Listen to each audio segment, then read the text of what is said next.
बार बार मोदी के पैर में झुकते नीतीश जी, अपने प्रशासनिक अधिकारियों के सामने हाथ जोड़ते हुए नीतीश जी, डरते नीतीश जी या सम्मान करते नीतीश जी, क्या करते हैं नीतीश जी, अंदर की क्या है बातें, आइए इस पे अब चर्चा करने के लिए हमारे साथ मौजूद है हमारे editor in chief Dnyaneshwar Gautam. स्वागत है सर आपका। धन्यवाद आदर्श सर, बार बार नीतीश जी मंच पे मोदी जी के पैर पड़ने जा रहे हैं, बार बार मोदी जी को ये आश्वस्त कर रहे हैं कि मैं आपके साथ हूं, मुझसे जो 2 बार गलती हो गई है अब नहीं होगी।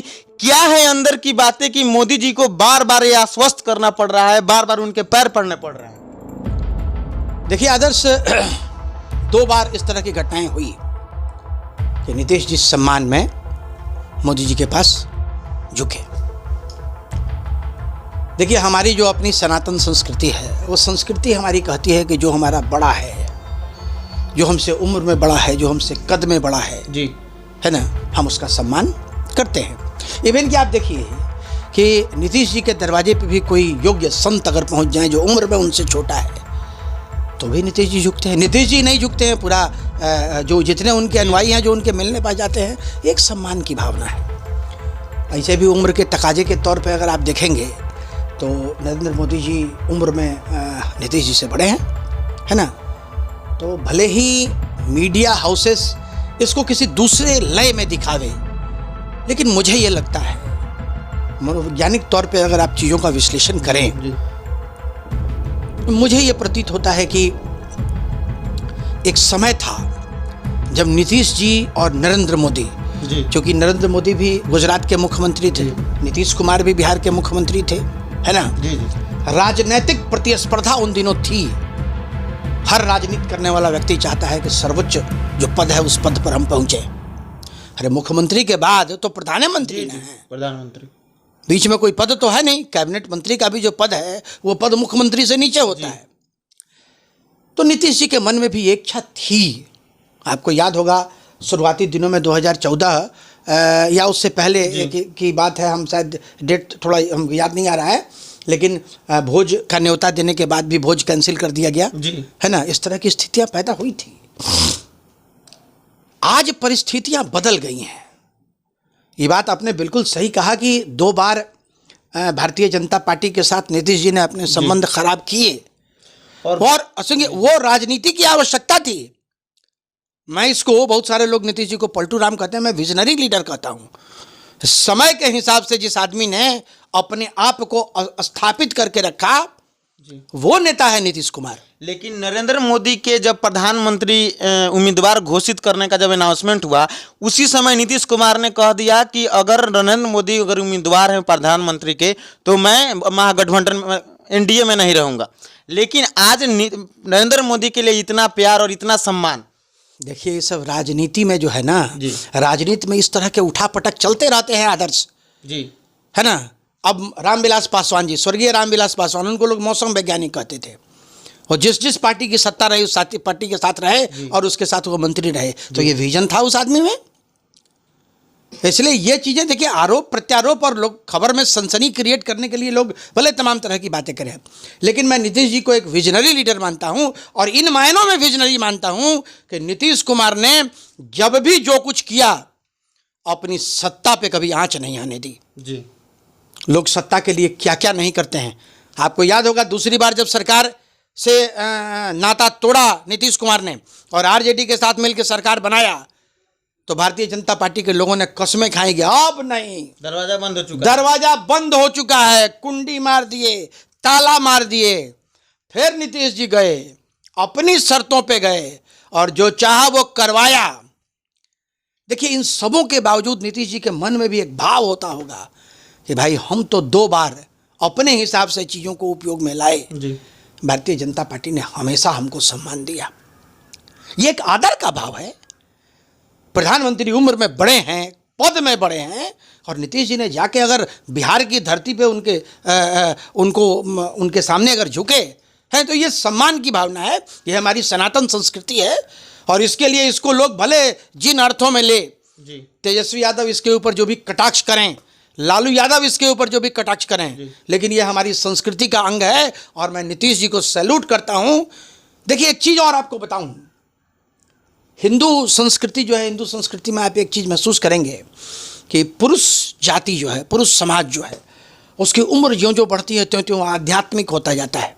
आप देखिएगा अपने भाषण में अक्सर नीतीश जी एक बात कहते हैं कि अब हो गया अब जी। तो उम्र के जिस पड़ाव पे नीतीश जी हैं, 73 साल 73.5 साल उनकी उम्र हो गई, तो उम्र के जिस पड़ाव पे हैं उनको लगता है कि भाई अब तो ढलान पे जिंदगी है ना जी। तो अब काहे को कूटनीति, लेकिन उन्होंने भी मान लिया कि वो प्रधानमंत्री नहीं बन सकते। जी। नीतीश जी ने मान लिया कि प्रधानमंत्री बनने का सपना मेरा पूरा नहीं होने वाला है। अब वो देश के प्रधानमंत्री नरेंद्र मोदी ही रहेंगे। एक तो नरेंद्र मोदी का बढ़ता हुआ कद, तो जब आदमी का कद बढ़ता है, आप देखिए 22-23 देश ऐसे हैं जिन्होंने अपने देश का सर्वोच्च सम्मान नरेंद्र मोदी को दिया। आज वो दौर नहीं है कि कोई भी दूसरा देश भारत को आंख दिखा दे तो उसकी आंख निकालने की कुवत भारत में नहीं है, और ये तो नरेंद्र मोदी ने करके दिखाया, इसमें तो कहीं कोई दो राय नहीं है। तो वैसे व्यक्ति को सम्मान देना, अगर वो सम्मान देते हैं तो ये कोई गलत बात नहीं है। नीतीश कुमार के सबसे करीबी अधिकारी संजीव हंस पे ईडी ने छापा मारा। ईडी ने छापा मारा, फिर उस पे उनसे पूछताछ की, और जब फिर अगली बार मनी लॉन्ड्रिंग केस में जब खुलासा हुआ तो सिंगला ग्रुप का नाम आया। और जो सिंगला ग्रुप है नीतीश कुमार का करीबी ग्रुप है, सिंगला कंस्ट्रक्शन ग्रुप है। तो क्या बीजेपी नरेंद्र मोदी जो नस पकड़ना चाहते थे नीतीश कुमार का, वो नस पकड़ लिया है कि नीतीश को डरा रहे हैं, इसलिए नीतीश बार बार झुक रहे हैं?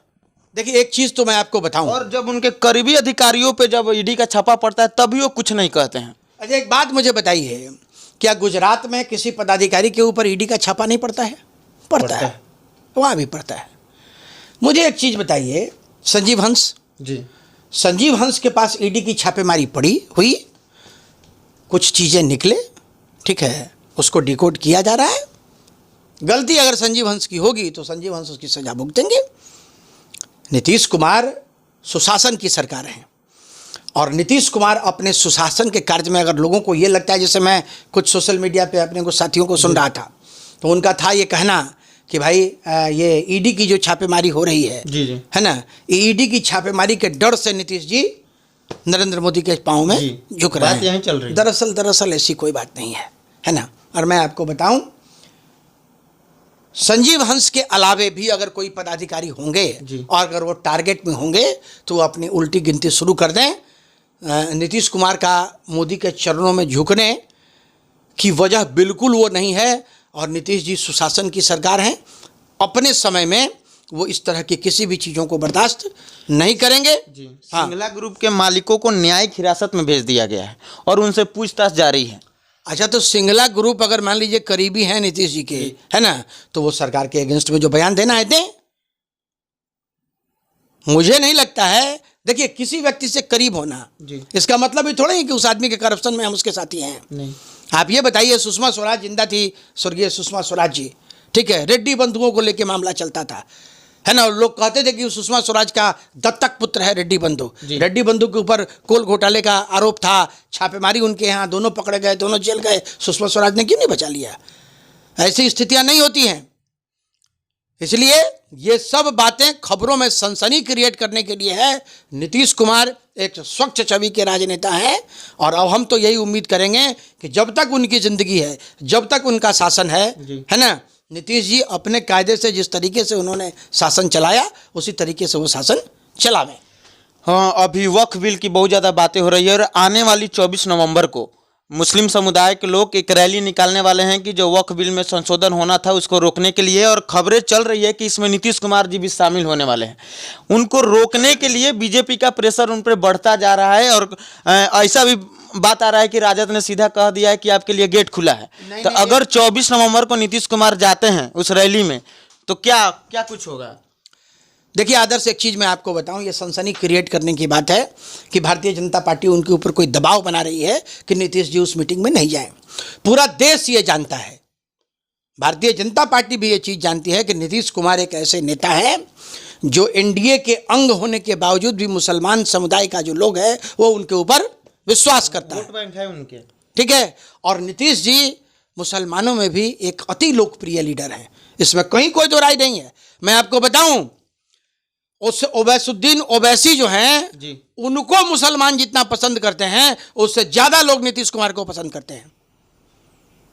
नीतीश कुमार के पूरे शासनकाल में आप देख लीजिए, ठीक है, कहीं कोई दंगा फसाद परेशानी दिक्कत और कहीं अगर आवाज उठी भी तो प्रशासन ने बहुत कायदे से उन चीजों को सलट के ठीक कर दिया, ठीक किया, बहुत ठीक कर दिया। धीरे धीरे जो सांप्रदायिक सद्भाव था। अब एक बात मुझे बताइए, इस देश में 19-22 करोड़ मुसलमान हैं और क्या लगता है कि मुसलमानों को आप देश निकाला कर दीजिएगा?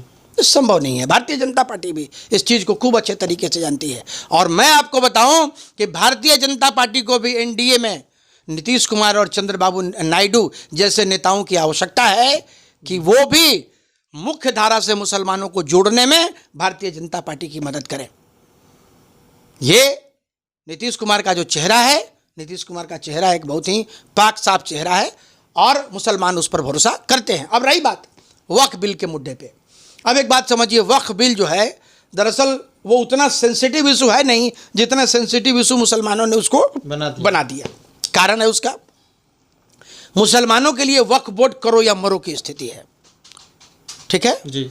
नीतीश जी जैसे लोग जो हैं उसमें बीच का रास्ता निकाल रहे हैं। नीतीश जी ने भारतीय जनता पार्टी से भी बात की कि भाई ये जो वक्फ बिल है इसमें आप कुछ संशोधन करिए। अगर मान लीजिए कि समाज का एक तबका अगर उससे थोड़ा विमुख होता है, आपसे नाराज होता है, तो उसकी नाराजगी दूर होनी चाहिए ना जी। तो उसकी नाराजगी को दूर करने के लिए नीतीश जी वक्फ बोर्ड की मीटिंग में जाएंगे और मुझे लगता है कि नीतीश जी के नेतृत्व में वक्फ बोर्ड बिल जो है उसका कुछ न कुछ समाधान निकलेगा और ऐसा समाधान निकलेगा कि नीतीश जी का नाम भी होगा और भारतीय जनता पार्टी परेशानी से मुक्त भी होगी। बात नीतीश कुमार की डर की हो रही है कि नीतीश कुमार डर गए हैं और बीजेपी डरा रही है इसलिए ऐसा कर रहे हैं। लेकिन मेरा अंतिम प्रश्न है आपसे कि नीतीश कुमार ने ऐसा क्या जादू कर दिया है कि बीजेपी के प्रदेश अध्यक्ष हों, राष्ट्रीय अध्यक्ष हों, आदरणीय नरेंद्र मोदी जी हो प्रधानमंत्री, बार बार बिहार हैं, हरियाणा चुनाव देखा आपने, झारखंड में चुनाव है, महाराष्ट्र चुनाव है, वैसे चुनाव छोड़ के बार बार बिहार में आकर बिहार को सौगात देना, बिहार को विकसित करने की बातें करना, ये कैसा जादू किया है नीतीश कुमार? देखिए एक चीज़ मैं आपको बताऊं आदर्श, नीतीश कुमार ने शुरुआती दिनों में जब इस बार अभी वो भारतीय जनता पार्टी के साथ आए तो उन्होंने अपना एक डिमांड रखा था और डिमांड उनका ये था कि बिहार को भी विशेष राज्य का दर्जा मिले।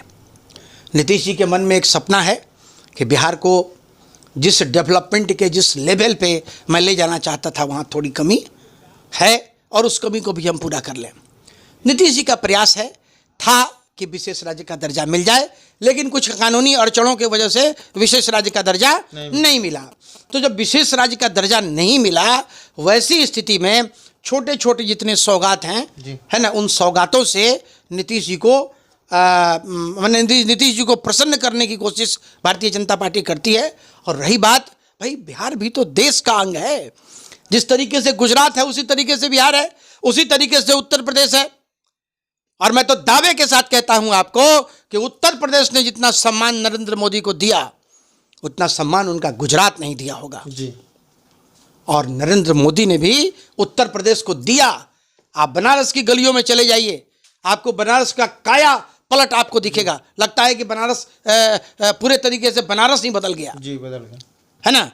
तो नरेंद्र मोदी एक विजनरी लीडर हैं, नीतीश कुमार भी एक विजनरी लीडर हैं और इन दोनों लीडरों का आपस का जो सामंजस्य है वो देश को नई ऊंचाई पे ले जाएगा। बहुत बहुत धन्यवाद आपका। जैसे कि आप देख रहे थे कि नीतीश कुमार जी को जो अभी हाल ही में चर्चा चल रहा है कि नीतीश कुमार को डराया जा रहा है, धमकाया जा रहा है, नीतीश कुमार बार बार क्यों नरेंद्र मोदी जी के पैर पड़ रहे हैं, तो जैसे मैं हमारे एडिटर इन चीफ ने बताया कि उनके पर अंदर जो सम्मान की भावना है वो दिख रही है कि नरेंद्र मोदी के लिए उनके लिए सम्मान है, इसलिए वो ऐसा कर रहे हैं। देखते रहिए फाइनल पोस्ट। बहुत बहुत धन्यवाद।